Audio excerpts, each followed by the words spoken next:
Rice మిల్లుల్లో నకిలీ మద్యం తయారీ గుట్టురట్టు చేసి మెయిన్ బ్రాండ్ లేబుల్ భారీ స్పిరిట్ స్వాధీనం చేసుకున్న ఎక్సైజ్ టాస్క్ ఫోర్స్ అధికారులు.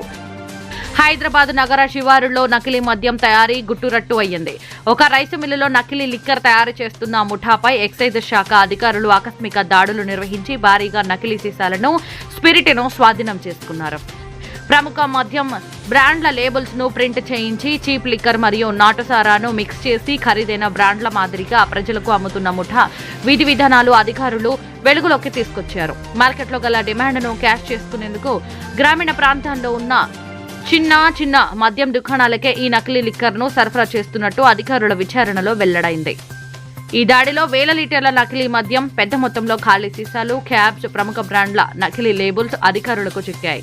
చిన్న పరిశ్రమల మౌలిక సదుపాయాలు ఏర్పాటు చేసి పూర్తి ప్రణాళికతో మద్యం తయారీకి ఈ ముఠా పాల్పడిందని అధికారులు తెలిపారు. వీరి దుష్ప్రవర్తన వెలుగులోకి రావడంతో మద్యం సరఫరా గొలుసును పూర్తిగా ఛేదించేందుకు ఎక్సైజ్ శాఖ అధికారులు మరింత అప్రమత్తమయ్యారు. ఇలాంటి నకిలీ యూనిట్లు నగరం పరిసర ప్రాంతాల్లో ఇంకా ఏమైనా ఉన్నాయా అన్న దానిపై విస్తృత దర్యాప్తు ప్రారంభించినట్టు సమాచారం. ప్రజలకు హెచ్చరిక. నకిలీ మద్యం ప్రాణాలకు ప్రమాదకరం. అసలు లిక్కర్ దుకాణాల నుండి మాత్రమే మద్యం కొనుగోలు చేయాలని అధికారులు విజ్ఞప్తి చేస్తున్నారు.